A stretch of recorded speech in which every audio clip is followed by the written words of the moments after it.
Hello everyone and welcome to a new video of Firepower Threat Defense series. So in this video, we are going to look further into our intrusion policy. So let's jump on to FMC. I'm under the policy access control intrusion. I'm already under a intrusion policy which we created named as intrusion underscore policy. It's in IDS mode, in the detection mode. And you see we are under the snort 3 section of the policy, intrusion policy. Okay, we are talking about snort 3 here. So these are a few groups of rules, and you can expand them and see what is inside them. Like this webkit has these many rules. Okay, and you can see what are their actions, and you know what is the information about it, what is the gid and sid, basically group id and signature id. Now in this video, first I want to talk about the rule actions. You see, there are certain actions for a rule. So it's not too hard. I think two actions and one disable option, but it's not three has these many. Block, alert, rewrite, drop, reject, disable, and revert to default. Even if you import your custom rules, custom written intrusion rules onto the FMC, then you get one more extra option. I'll show you guys. I created a custom rule. I'll let you know how to import this. So you see, I have one extra option known as pass, which is not available for system provided rules. Okay. This is only available with the custom intrusion rules you can create. Now let's talk about all these actions. Let me bring up an image to the screen. Okay. Just 1 second. Yeah. So look at this. What is block? What block does is it blocks the specific packet and also the all other packets coming after that packet in the connection. Okay. So that's what block does. If a packet matches a rule, then that packet is blocked. Also, all other subsequent packets in the connection is also blocked.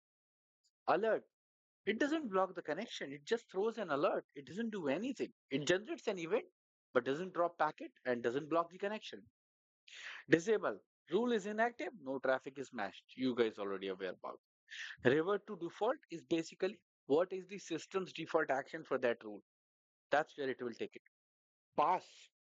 Pass action is if the traffic match to that rule, then no further intrusion rules are evaluated. Okay. This is only available for the custom rules. Drop. What happens with the drop? It drops the matching packet, but rest of the traffic in the connection is allowed. Okay. Only offending packet is dropped. Now, in terms of reject, it is similar behavior like block, but you send a TCP reset to both the ends, client as well as server. Now, in terms of rewrite, what happens if you set this? Then, when you write your intrusion rules, you can mention under the replace section what should be the offending value should be replaced with. Okay, if you set that option, then offending packet is found and the value is replaced and the packet is transferred. Okay, it doesn't drop the packet, sorry, and it doesn't block the connection. I'll close it now. Now we have talked about all the SNOT 3 rule actions. Now the further point is how you import the new intrusion rules. Okay. In order to import new intrusion rules, you have to go to objects and intrusion rules. Okay. And first you need to write your SNOT 3 rules in either dot rules file or either in the txt file. So this is one of the example.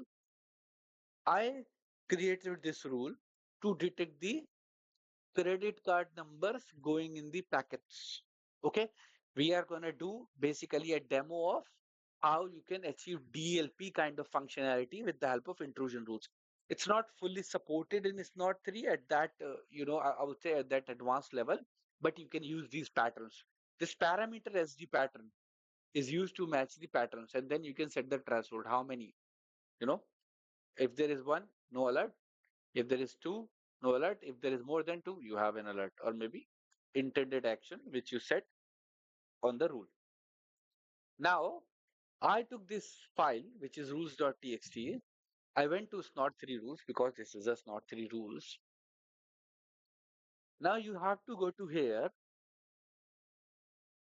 and then under the task, you have to select upload SNOT 3 rules, and then select your file here. Okay, like I'll do here, like this. Okay. Then you need to select a group where you want to put those custom rules to. If you do not have a group, you can click on a new custom rule group, create a group, and then check the box for that group. I selected DLP, and then there are two options: merge rules. If there are already existing rules in the DLP section, then you merge with them. Or you want to replace all rules with whatever rules are mentioned in this file. You can use the other option in that case. Okay. And you click next and it will import your rule. Okay. That's what I did. And it got me this rule here. Okay. This DLP rule. Now, when this rule will be imported, its action by default will be set to alert because I started with alert TCP. I think it's because of that. I'm not completely sure, but yeah, it sets an action here by default. Now, in order to use this rule under the intrusion policy, I'll show you what you have to do. So at first, you won't be seeing this option. Okay, you have to click on this plus sign here, and then this group will be listed here, local rules. Check the group and click on save so that you can get local the groups which have local rules in the intrusion policy, and then you can set an action for them as per your need. That does not change the action which is present on the object intrusion rules section. There is one more thing. Let me just talk about that to you guys. Just give me a second. I'll go to SNOT 3 rules,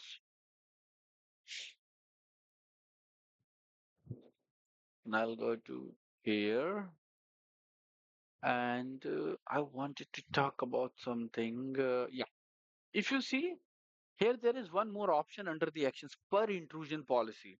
If you click on this, then you can set for what intrusion policy, what action this rule takes, okay? Or you can say all policies. So for all policies, this rule will have the specific action which you will mention here, okay? That's what I wanted to show you guys.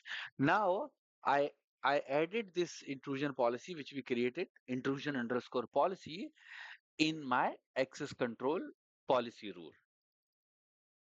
Okay, let me show you guys that as well. See, it is used in here. Okay, and I go inspection, and you see intrusion policy default is being used here. Now let's go to our Linux machine, which is this, and try to send some credit card numbers, okay, out from this machine out over the internet. So there is a website. Okay, it's trying to connect. I think okay, my Linux got shut down. I'll just power it on again. So I'll give it some time while it powers on. So the thing is, we are going to use this website, which is this here. Yes, we are going to use this website. This website you can use for your DLP related test. Okay. So uh, I'll pause the video while I power on this Linux machine, and once it is ready, we'll resume again. Okay, guys. So now we are ready. I have opened the website, logged into the Linux machine. Let's put something in format of credit card numbers. That's how credit card number usually looks like. Okay, and our threshold is 2. 1 will not generate an alert, 2 will not generate an alert, 3 will generate an alert. Okay, let's go with 3 and that's to submit. Okay. This upload will be successful because our policy is in IDS mode. Okay, it will generate an event, but the traffic will not be blocked. So that's what happened here. Now let's go to FMC, go to analysis, intrusion event.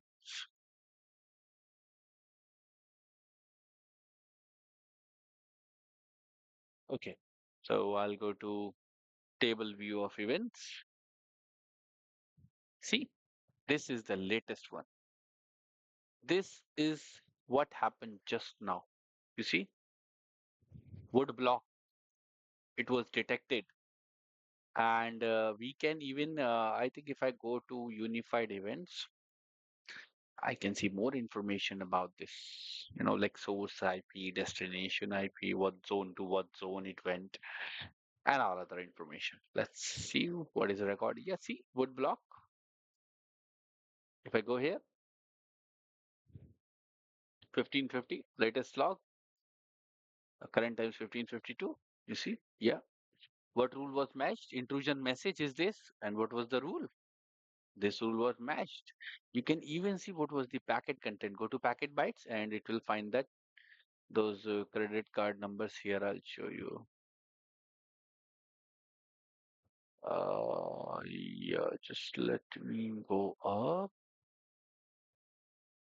But yeah, that's the rule which was used. There is more of the in terms of the packet bytes, disposition from data, form action, blah blah blah. Yeah, there is a lot of information. Yeah, see, these are the numbers. This is what I wanted to show you. These bytes matched. That's why this traffic was this traffic generated an intrusion event. Okay, so that's how you can achieve DLP functionality using SNOT 3. But it's not as advanced as other DLP solutions. Then you might want to use a dedicated DLP solution. Okay, because this is inline DLP, it has its limitations because you are putting it at a network level, not at a host level. Host level DLPs are more powerful because they can control the data on the user machine itself after it has been assembled or it has been stored into a file on the user machine. So in this video, we talked about intrusion policy actions. We talked about how to see the DLP, how you can use NOT3S and DLP, and also how to import the custom rules. And yeah, I think we are done for this video. And thank you for your time. And I'll see you in the next video. Till then, happy learning and have a good day.